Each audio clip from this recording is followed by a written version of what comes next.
बर्बरीक के 3 बाणों को रोक सकते थे बस ये 3 योद्धा पार्ट 2।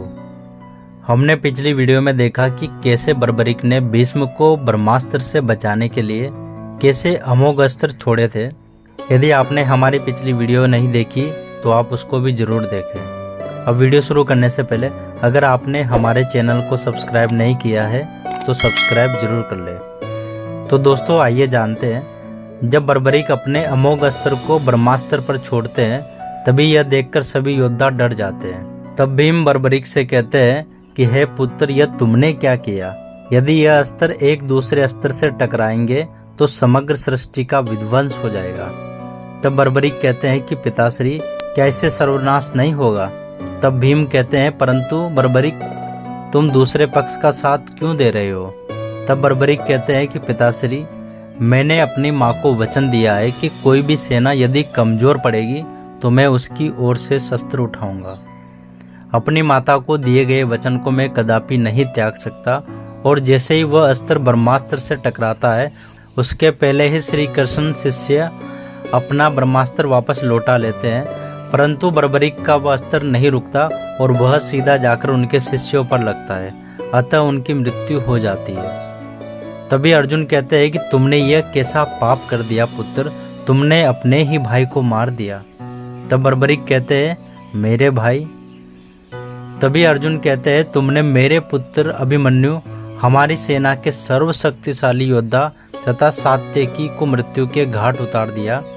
तब यह सुनकर बर्बरीक और क्रोध से भर जाते हैं और कहते हैं, अब मैं पूर्णतः अपनी माता को दिए गए वचन को पूरा करूंगा और आज मुझे कोई नहीं रोक सकता, क्योंकि उनकी माता ने उन्हें वचन दिया था।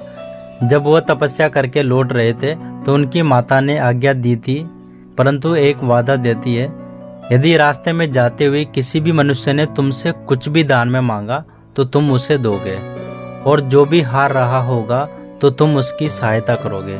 इसी वचन से बंधे होने के कारण जब बर्बरीक ने देखा कि कौरवों की सेना हार रही होती है, इसी कारण बर्बरीक ने कौरवों की ओर से बाण छोड़ा।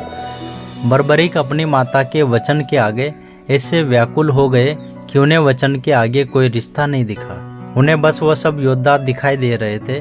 तभी बर्बरीक पुनः रणभूमि में अकेले ही पांडवों की सेना में अपना बाण छोड़ते हैं, जिसके कारण पांडवों के 1 लाख सैनिक मारे जाते हैं। तब बर्बरीक देखते हैं कि पांडवों का पक्ष कमजोर पड़ रहा है। दूसरी ओर दुर्योधन हंसकर कहते हैं, मामा श्री, हमने तो बिना लड़े ही जीत मिल गई।